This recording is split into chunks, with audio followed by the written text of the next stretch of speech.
완전히 귀머거리야. 이제 얼마 안 남았어. 남편의 목소리가 침실 문틈으로 새어나왔습니다. 그 순간 박주희는 숨을 죽였습니다. 세상의 소리가 그녀에게 돌아오는 바로 그 순간. 첫 번째로 또렷하게 들은 것은 남편의 그 섬뜩한 말이었습니다.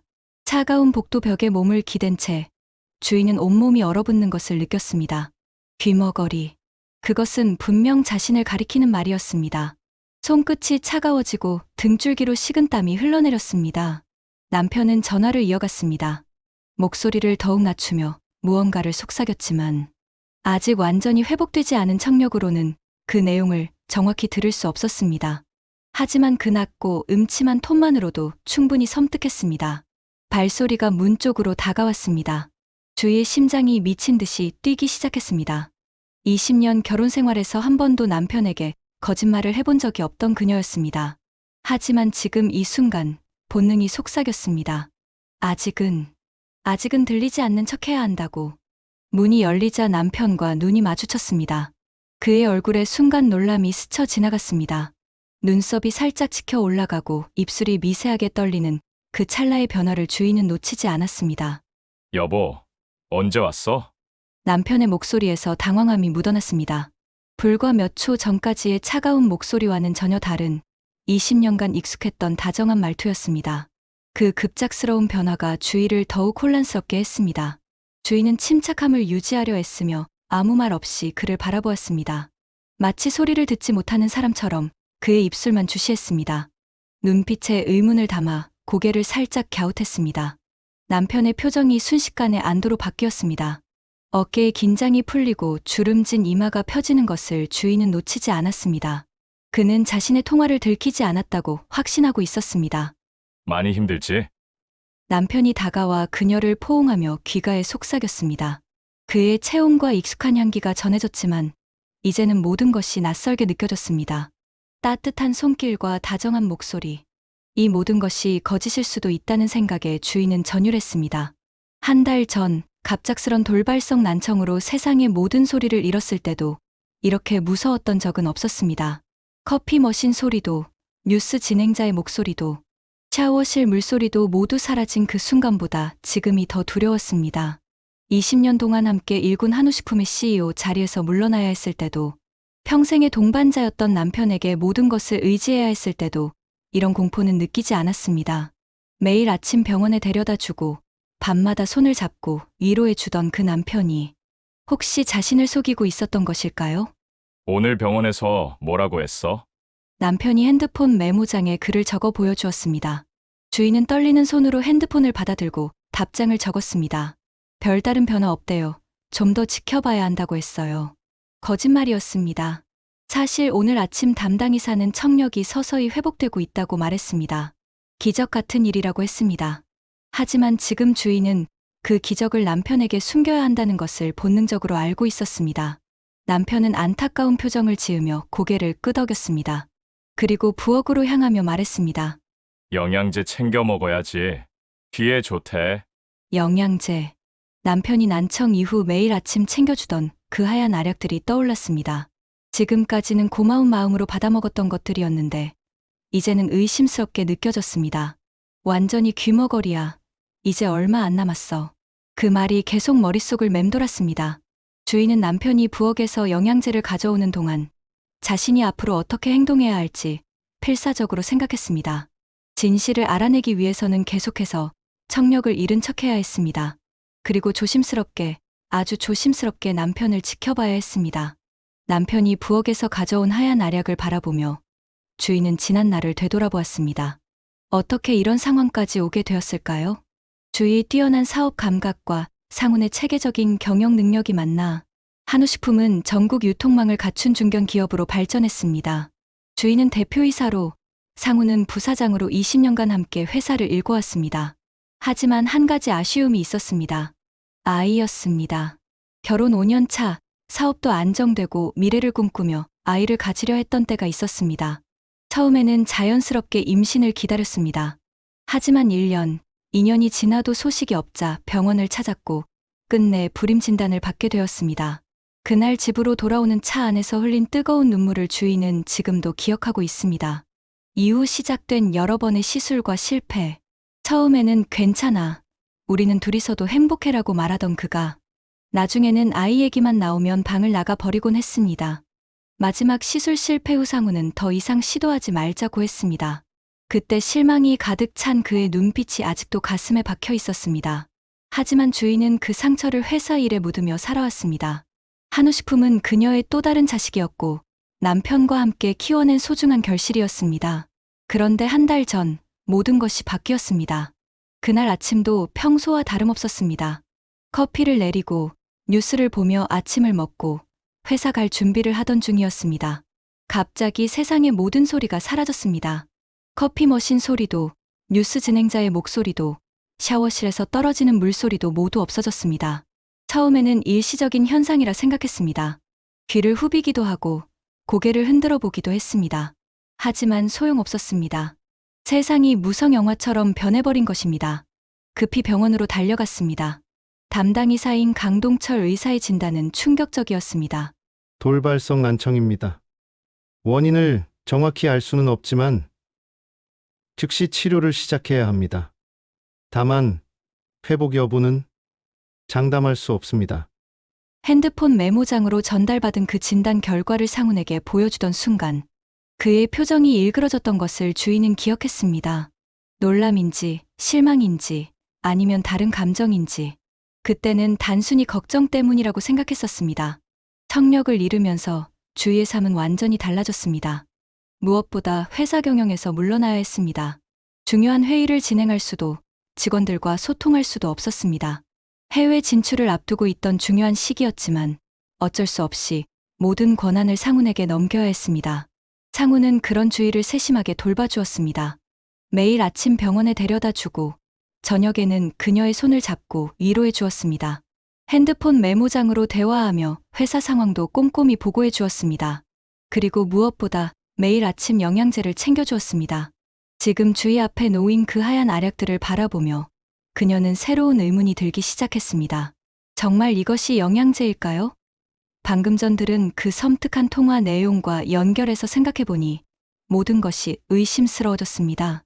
자, 드세요. 상훈이 물과 함께 알약을 건네주었습니다.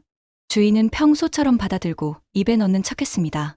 하지만 실제로는 혀 밑에 숨겨두었다가 상훈이 돌아서는 순간 손으로 빼내어 주머니에 넣었습니다.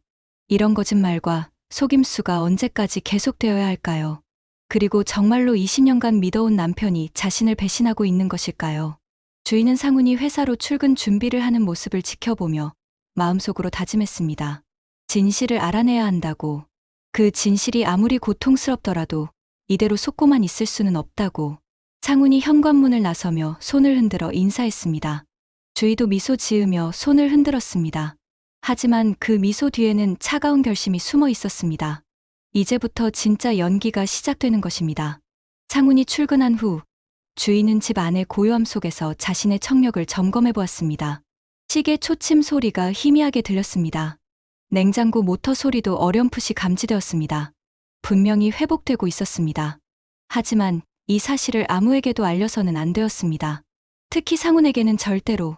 주인은 주머니에서 아침에 숨겨둔 하얀 알약을 꺼내 자세히 살펴보았습니다. 특별한 표시는 없었지만 이제는 이 작은 알약이 무엇인지 의심스러웠습니다. 정말 영양제일까요? 아니면 일주일이 지났습니다. 그동안 주인은 완벽한 연기를 해왔습니다. 상훈 앞에서는 여전히 소리를 듣지 못하는 사람처럼 행동했고 핸드폰 메모장으로만 대화했습니다. 하지만 상훈이 없을 때는 조심스럽게 자신의 청력을 확인했습니다. 회복 속도는 예상보다 빨랐습니다. 이제 일상적인 소리들은 대부분 들을 수 있었습니다. 다만 작은 소리나 멀리서 나는 소리는 여전히 불분명했습니다. 그리고 그 불완전한 청력이 주희에게 두 번째 단서를 가져다 주었습니다. 어느 저녁 거실 테이블에 앉아 책을 읽는 척하고 있을 때였습니다. 소파에 앉아 TV를 보던 상훈의 핸드폰이 울렸습니다. 주희는 아무렇지 않은 듯 책을 보는 척했지만 귀는 바짝 세우고 있었습니다. 상훈은 발신자를 확인한 뒤 주희를 힐끗 보았습니다. 그의 눈빛에 번뜩이는 무언가가 있었습니다. 경계심, 불안감. 주희는 여전히 책을 보는 척하며 아무것도 들리지 않는 연기를 계속했습니다. 상훈은 조심스럽게 통화를 시작했습니다. 목소리를 낮추고 고개를 돌려 입모양을 확인할 수 없는 자세를 취했습니다. 아무리 그래도 집에 있을 땐 전화 조심해. 깜짝 놀랐잖아. 주희의 손에서 책이 떨어질 뻔했습니다. 집에서 조심해야 할 전화라니. 그렇다면 상대방은 누구일까요? 그래. 약은 매일 챙겨주고 있어. 꾸준히 먹이면 돼. 걱정 마. 약. 주희의 온몸에 소름이 돋았습니다. 자신이 매일 먹는 척하고 있는 그 하얀 알약들을 말하는 것이 분명했습니다. 창훈의 목소리가 더욱 낮아졌습니다. 의사도 난청으로 인한 스트레스로 심장마비가 왔다고 생각할 거야. 심장마비. 난청으로 인한 스트레스. 주희는 숨을 멈췄습니다. 남편이 지금 무슨 말을 하고 있는 것일까요? 통화 후반부에서 상우는 목소리를 한층 더 낮추었습니다. 하지만 주희의 귀에는 그 모든 말이 천둥처럼 울려 퍼졌습니다. 그 여자가 사라지면 회사도 모든 재산도 우리 것이 될 거야. 그 여자. 주희였습니다. 남편에게 자신은 그 여자였습니다. 그리고 우리라는 말은 상훈에게 공범이 있다는 뜻이었습니다. 주희는 책을 들고는 있었지만 글자가 눈에 들어오지 않았습니다. 머릿속은 방금 들은 말들로 가득 찼습니다. 남편이 자신을 죽이려 한다는 사실, 그리고 다른 누군가와 함께 계획하고 있다는 사실. 상훈이 통화를 마치고 고개를 돌려 주희의 얼굴을 봤을 때 주희는 평소와 다름없는 표정을 지으려 애썼습니다. 하지만 손은 떨리고 있었고 얼굴이 창백해진 것을 느낄 수 있었습니다. 상훈은 주희 옆에 앉아 그녀의 어깨를 감쌌습니다. 그 손길이 이제는 독사의 접촉처럼 느껴졌습니다. 상훈이 핸드폰 메모장으로 메시지를 적어 보여주었습니다. 피곤해 보이네. 일찍 자는 게 어떨까? 주희는 고개를 끄덕였습니다. 상훈의 얼굴을 직접 보지 않으려 애썼습니다. 자신의 눈에 담긴 공포와 분노를 그가 읽을까 두려웠기 때문입니다. 침실로 들어가 혼자 남겨졌을 때 주희는 베개에 얼굴을 묻고 소리 없는 울음을 터뜨렸습니다. 20년 결혼 생활이 한순간에 무너졌습니다. 자신이 가장 신뢰했던 사람이 자신을 죽이려 한다니. 창문으로 스며드는 달빛이 침대 한 구석을 비추고 있었습니다. 그 빛 아래 놓인 결혼사진이 눈에 들어왔습니다. 행복하게 웃고 있는 자신과 상훈의 모습, 그 미소가 이제는 모두 가면처럼 느껴졌습니다. 문득 아이를 갖기 위해 시도했던 수많은 날들이 떠올랐습니다. 불임 진단을 받았을 때 상훈이 보였던 실망의 눈빛. 혹시 그때부터 상훈의 마음이 변한 것일까요?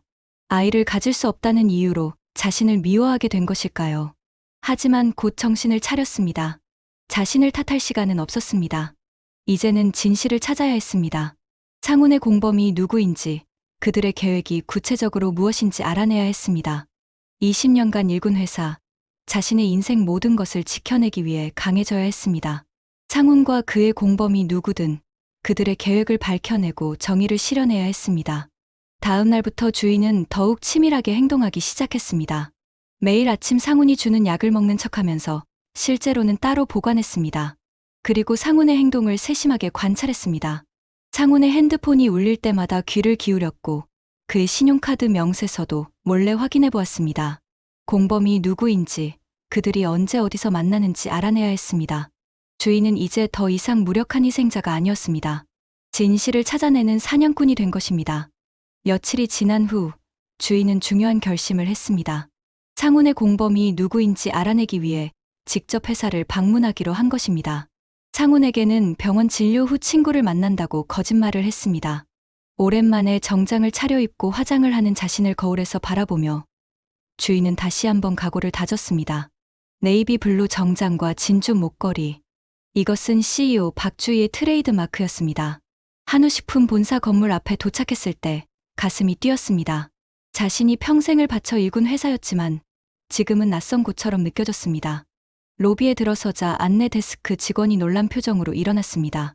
그녀의 얼굴에는 진심 어린 반가움이 묻어났습니다. 주희는 미소로 답하며 손을 흔들었습니다. 엘리베이터로 향하는 동안 주희를 알아본 직원들이 놀란 표정으로 인사를 건넸습니다. 모두 주희의 귀가 들리지 않는다고 알고 있었기에 조심스럽게 고개를 숙이거나 손을 흔들었습니다. 그들의 표정에서 궁금증과 걱정이 섞인 감정을 읽을 수 있었습니다. 8층 임원실에 도착하자 비서가 깜짝 놀라며 자리에서 일어났습니다. 주희는 미리 준비한 핸드폰 메시지를 보여주었습니다. 회사가 보고 싶어서 왔어요. 남편은 어디 있나요? 부회장님은 지금 회의실에서 중요한 미팅 중이십니다. 제가 바로 알려드릴게요. 비서가 서둘러 회의실로 향하는 모습을 지켜보며 주인은 그녀의 다급한 발걸음에서 무언가를 느꼈습니다. 평소와는 다른 분위기였습니다. 몇 분 후 회의실 문이 열리고 당황한 표정의 상훈이 나왔습니다. 억지 미소를 지으며 주희에게 다가와 핸드폰에 메시지를 적었습니다. 여보, 갑자기 웬일이야? 그의 표정에 당혹감이 묻어 있었습니다. 주인은 핸드폰에 갑자기 회사가 보고 싶었어요라고 적어 보여주며 연기를 이어갔습니다. 회의실에서 나온 직원들이 주희에게 인사를 건넸습니다. 모두 오랜만에 주희를 보는 것이 신기한 듯 했습니다. 주희는 그들의 표정을 하나하나 살폈습니다. 누가 상훈과 가까운지, 누가 불편해하는지 확인하려 했습니다. 상훈은 주희의 팔을 잡고 사무실로 안내했습니다. 회사 구경 좀 할래? 많이 그리웠지? 주희는 고개를 끄덕이며 그의 제안을 받아들였습니다. 상훈과 함께 회사를 돌아다니는 동안 주희는 여직원들을 주의 깊게 관찰했습니다. 특히 비서와 마케팅팀 직원들에게 주목했습니다. 하지만 특별히 의심스러운 사람은 보이지 않았습니다. 오히려 모두가 주희를 진심으로 반기는 것 같았습니다. 그때였습니다. 복도 끝에서 익숙한 목소리가 들려왔습니다. 주희야. 주희가 고개를 돌리자 최세라가 환한 미소를 지으며 다가오고 있었습니다. 세라는 주희의 대학 동창이자 20년 지기 친구였습니다. 한우식품 창업 초기부터 함께해온 동료이기도 했습니다. 보고 싶었어. 세라는 서슴없이 주희를 끌어안았습니다. 그녀의 품에서 익숙한 향수 냄새가 났습니다. 20년 동안 써온 향수. 그 향기 속에 수많은 추억이 묻어 있었습니다. 병원에선 뭐래? 많이 좋아진 거야? 세라의 눈에는 진심 어린 걱정이 담겨 있었습니다. 주희는 핸드폰을 꺼내 회사 사람들 보고 싶어서 왔어라고 적어 보여주었습니다.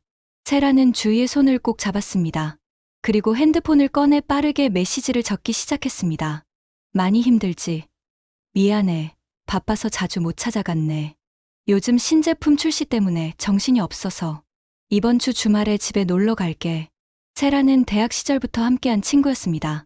주희가 첫 사업을 시작할 때도 옆에서 큰 힘이 되어주었고, 어려울 때 마지막 남은 돈까지 투자해 지금의 한우식품 성공의 기초를 다진 신뢰할 수 있는 친구였습니다. 불임 치료를 받을 때도 병원에 동행해주며 진심 어린 위로를 건넸던 유일한 사람이었습니다.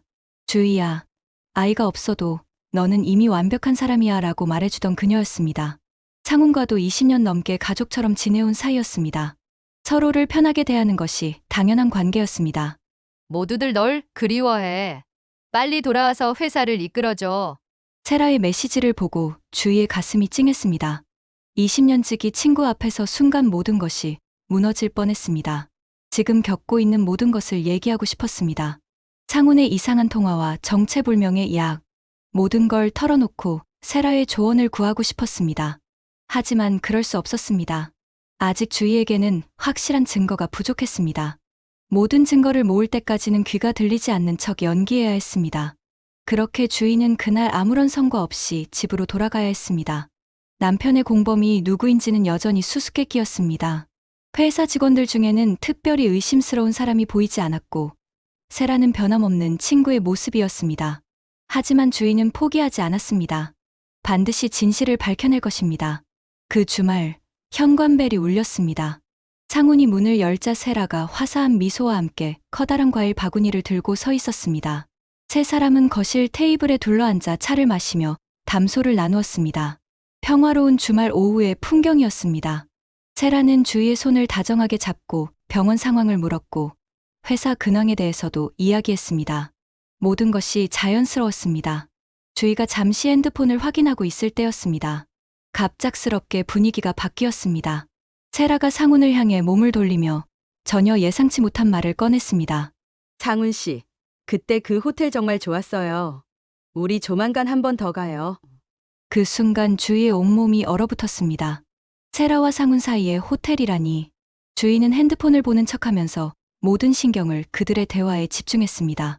그래, 나도 정말 좋았어. 다음에는 더 좋은 방으로 예약할게. 상훈은 잠시 당황한 듯 주희를 힐끗 보았지만 곧 안심한 표정으로 세라와 대화를 이어갔습니다. 두 사람은 호텔에서의 시간들을 회상하며 다음 만남에 대해서도 이야기했습니다.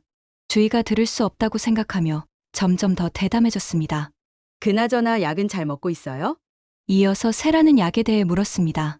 주희가 매일 복용하고 있는 그 하얀 알약들에 대한 이야기였습니다.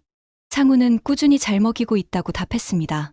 마치 계획된 일처럼 자연스럽게 대화가 오갔습니다. 하지만 진짜 충격은 그 다음에 왔습니다.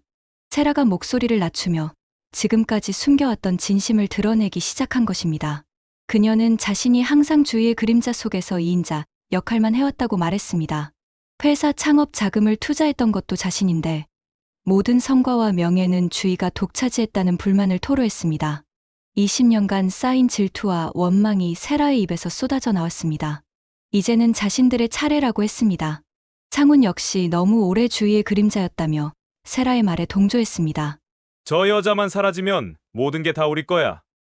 상훈의 입에서 나온 이 말을 들은 순간 주희는 심장이 멎는 것 같았습니다. 자신이 저 여자라는 표현으로 불리고 있다는 사실, 그리고 자신의 죽음을 기다리고 있다는 현실이 너무도 충격적이었습니다. 세라는 심지어 주희의 난청까지도 운명이라고 표현했습니다. 그들의 사랑을 하늘이 맺어준 것이라는 망언까지 서슴지 않았습니다.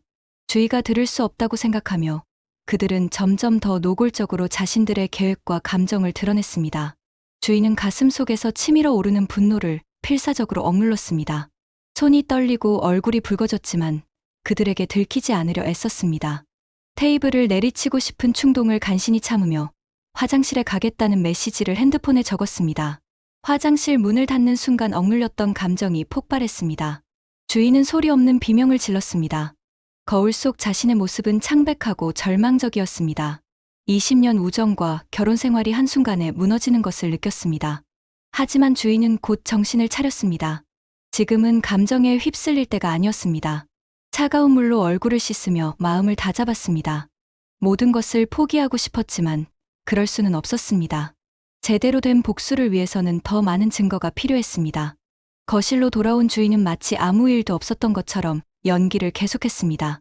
세라와 상우는 주희가 없는 사이 더욱 친밀해져 있었습니다. 그들은 주희 앞에서도 서로를 향한 애정을 숨기지 않았습니다. 주희가 보이지 않는 투명인간처럼 여기며 대담하게 행동했습니다. 그들의 그런 모습을 지켜보며 주희는 깨달았습니다. 이들이 자신을 과소평가한 것이 가장 큰 실수였다는 것을. 주희가 들을 수 없다고 생각했기에 방심했지만 실제로는 모든 것이 그녀에게 들키고 있었습니다. 세라가 돌아간 후 주희는 혼자 앉아 오늘 일어난 일들을 정리했습니다. 이제 모든 퍼즐 조각이 맞춰졌습니다. 상훈의 공범은 20년 지기 친구인 세라였고 그들의 동기는 질투와 욕망이었습니다. 하지만 이것만으로는 부족했습니다. 주희는 더 확실한 증거가 필요했습니다. 그들을 완전히 무너뜨릴 수 있는 결정적인 증거 말입니다. 이제 주희는 더 이상 당하기만 하는 희생자가 아니었습니다. 진실을 찾아내는 사냥꾼으로 변한 것입니다. 그날 이후 주희는 매일 아침 상훈이 건네주는 하얀 알약을 따로 보관하기 시작했습니다. 증거가 필요했기 때문입니다. 일주일 정도 약을 모으자 작은 비닐봉지에 10개 정도의 알약이 쌓였습니다. 이 약이 정말 독약인지 확인해야 했습니다. 하지만 직접적인 분석 의뢰는 위험하다고 판단했습니다. 만약 그 사실이 상훈에게 알려진다면 더 위험한 상황이 벌어질 수도 있었습니다. 고민 끝에 주희는 돌발성 난청으로 진료받았던 강동철 의사를 찾아가기로 결심했습니다. 그라면 믿을 수 있을 것 같았습니다. 병원 대기실에 앉아있는 동안 가슴이 두근거렸습니다. 진료실에 들어서자 강동철 의사는 반갑게 웃으며 주희를 맞이했습니다. 청력이 빠르게 회복되고 있어서 다행이라며 가족들도 좋아할 것이라고 말했습니다. 하지만 주희는 한숨을 쉬며 충격적인 사실을 털어놓았습니다. 사실 가족들에게 청력 회복을 말하지 않았다고 했습니다. 강동철 의사는 놀란 표정으로 이유를 물었습니다. 주희는 조심스럽게 남편과 친구의 수상한 대화, 그리고 약에 대한 의심을 간략히 전했습니다. 가방에서 비닐봉지를 꺼내 의사에게 건네며 남편이 매일 영양제라며 챙겨주던 약이 정말 독약인지 확인하고 싶다고 말했습니다. 강동철 의사는 비닐봉지를 받아들고 알약을 자세히 살폈습니다. 그의 표정이 점점 심각해졌습니다. 이것은 단순히 의료적 문제를 넘어선 범죄 행위의 가능성이 있다며 신뢰할 수 있는 법의학 전문가를 소개해주겠다고 했습니다.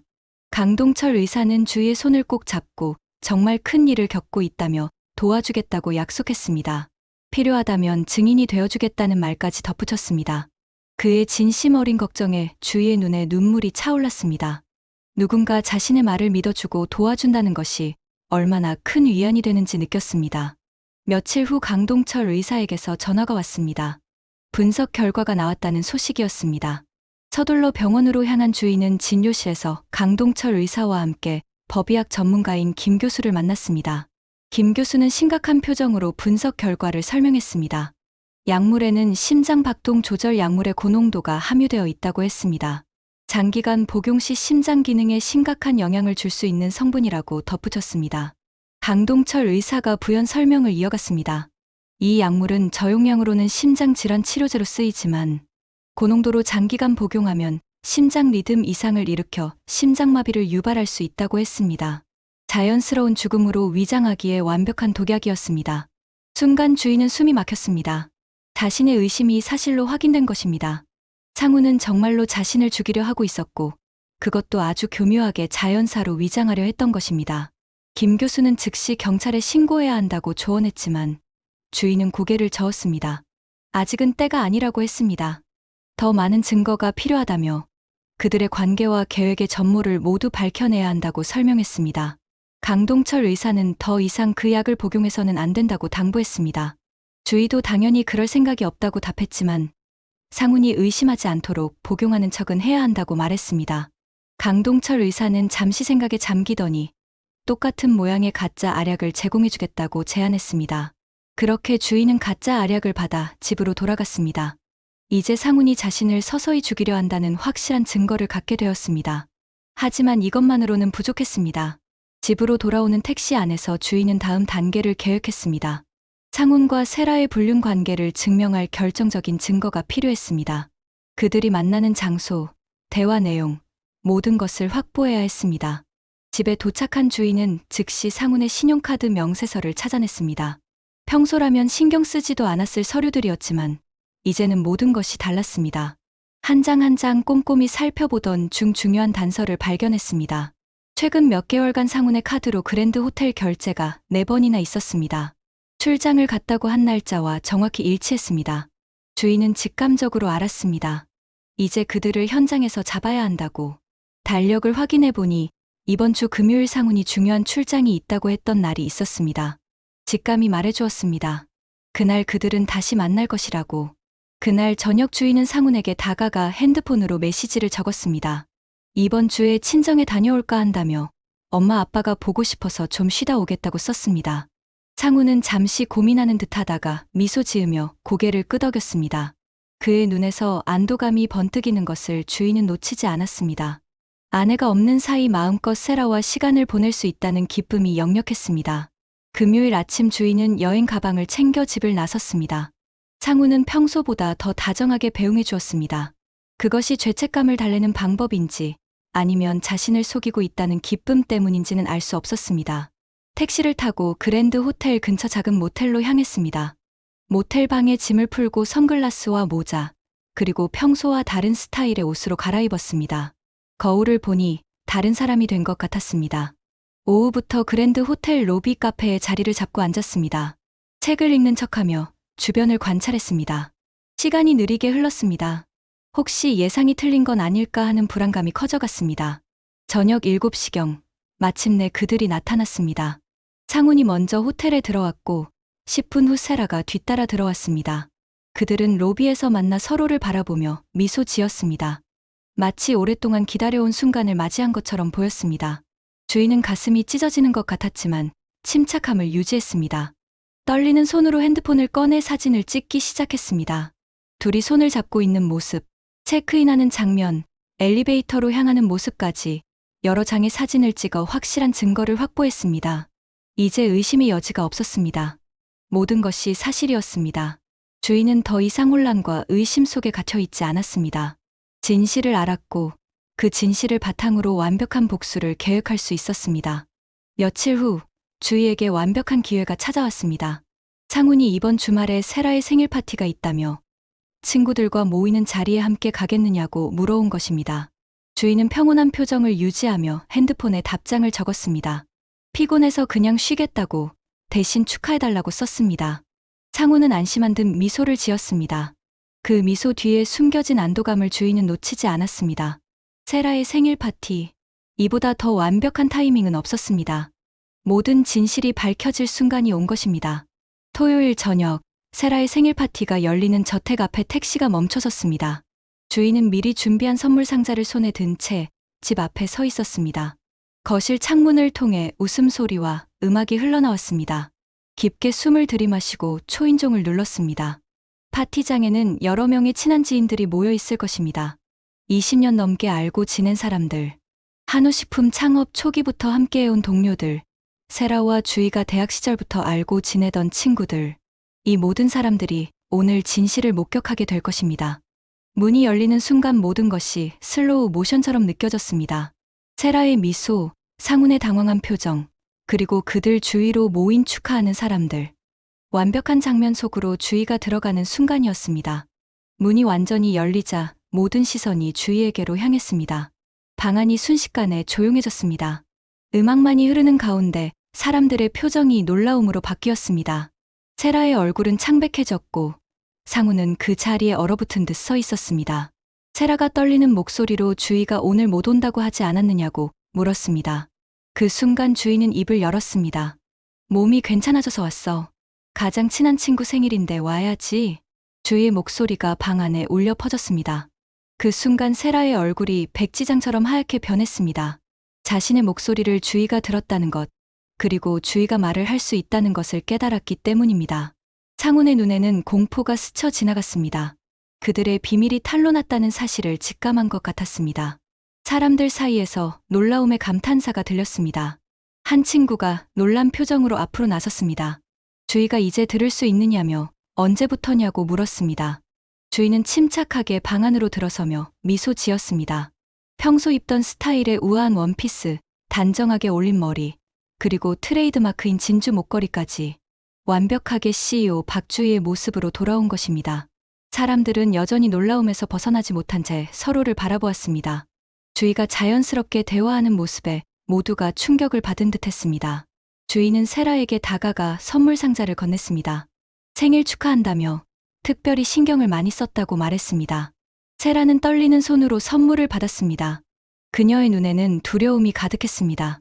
주희는 소파에 앉아 다리를 우아하게 꼬고 앉았습니다. 마치 사교 모임에 온 것처럼 평온한 표정을 유지했습니다. 모든 사람들의 시선이 집중된 가운데 세라가 떨리는 손으로 선물 상자를 열기 시작했습니다. 상자 안에는 2개의 봉투가 나왔습니다. 하나는 빨간색, 다른 하나는 흰색 봉투였습니다. 주인은 차분하게 말했습니다. 빨간 봉투부터 열어보라고. 세라가 빨간 봉투를 뜯자 사진들이 바닥으로 흩어졌습니다. 그랜드 호텔에서 찍힌 상훈과 세라의 모습들이었습니다. 둘이 손을 잡고 있는 모습, 로비에서 친밀하게 대화하는 모습, 엘리베이터로 함께 들어가는 모습, 모든 증거가 그 자리에 공개되었습니다. 방 안에 숨죽인 침묵이 흘렀습니다. 누군가 놀란 숨을 들이켰고 다른 누군가는 손으로 입을 가렸습니다. 상훈은 그 자리에 얼어붙은 채 창백한 얼굴로 서 있었습니다. 이제 흰 봉투를 열어보라고 주희가 말했습니다. 그 목소리는 차갑게 울렸습니다. 세라의 손이 심하게 떨렸습니다. 흰 봉투 안에는 법의학 전문가의 약물 분석 결과가 들어 있었습니다. 심장박동 조절 약물의 고농도 함유, 장기간 복용 시 심장마비 유발 가능성. 누군가 보고서의 일부를 소리내어 읽었습니다. 상훈과 세라는 창백해진 얼굴로 어찌할 바를 몰라 했습니다. 주인은 천천히 일어나 방 중앙으로 걸어갔습니다. 모든 시선이 그녀를 향했습니다. 20년 동안 함께 쌓아온 신뢰가 이렇게 무너질 줄은 몰랐다고 말했습니다. 자신이 청력을 잃었을 때 이들은 목숨까지 빼앗으려 했다고 덧붙였습니다. 주인은 지인들을 향해 말을 이어갔습니다. 이 2사람이 자신에게 한 짓을 보라고, 자신이 난청으로 고통받을 때 회사와 재산을 빼앗기 위해 독약을 먹이고 살인을 계획했다고 설명했습니다. 방 안은 충격과 공포로 가득 찼습니다. 지인들은 서로를 쳐다보며 술렁거렸습니다.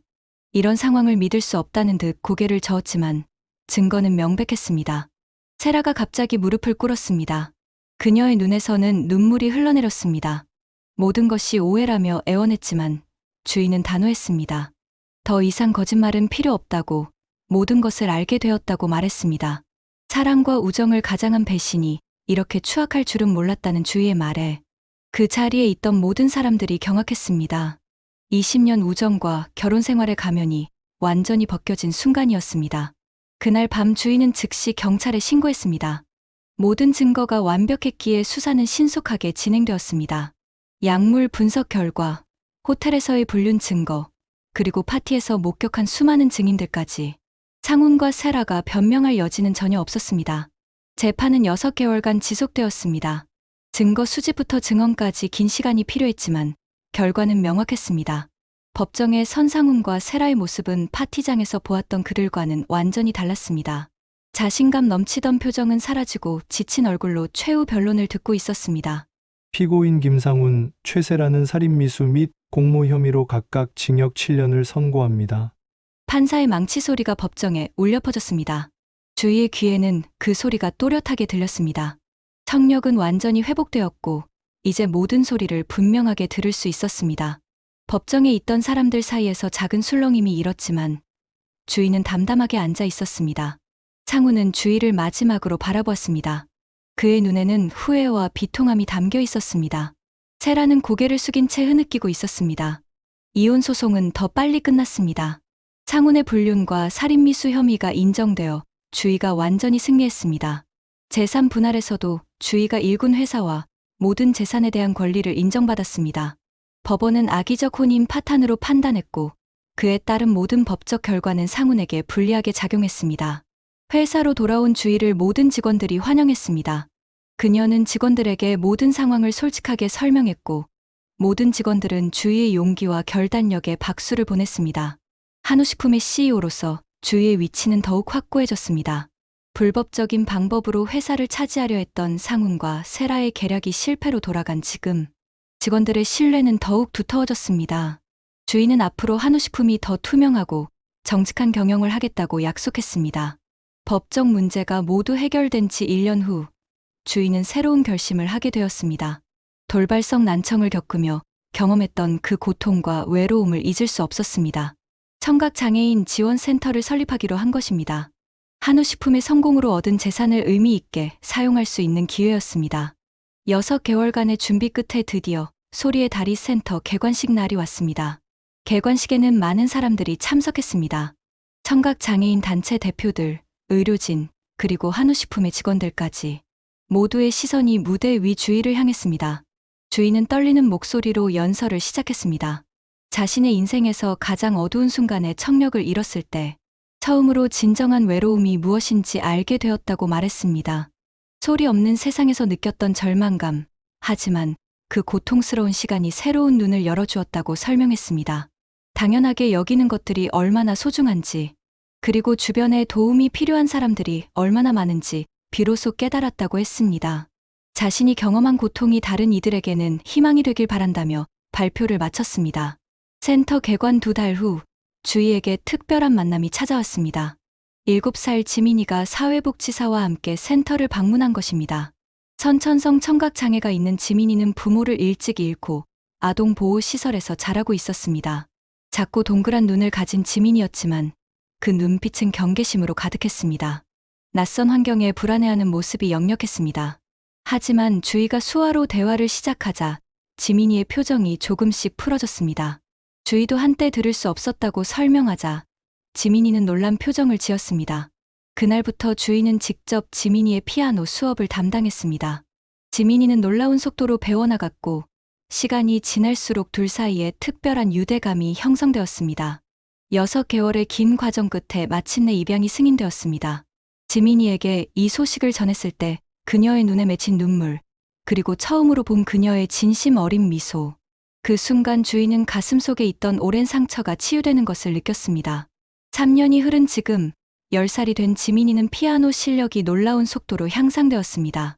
소리를 듣지 못하지만 진동을 느끼며 연주하는 특별한 방법을 완벽하게 터득했습니다. 어느 저녁 지민이가 쇼팽의 녹턴을 연주하는 모습을 지켜보며 주희는 깨달았습니다. 인생은 때로 예상치 못한 방향으로 이끌어가지만 그 여정 끝에는 예상치 못한 선물이 기다리고 있을지도 모른다고. 주희에게는 그 선물이 지민이었습니다. 창밖으로 단풍이 물든 나무들이 보였습니다. 계절은 변하고 시간은 흐르고 상처는 아물어갑니다. 주인은 더 이상 과거의 배신과 상처에 묶여 있지 않았습니다. 지민이와 함께 새로운 미래를 향해 나아가고 있었습니다. 오늘 이야기는 어떠셨나요? 여러분의 생각이 정말 궁금해요. 댓글로 알려주세요. 오늘도 함께 해주셔서 진심으로 감사합니다. 따뜻한 인생 스토리였습니다.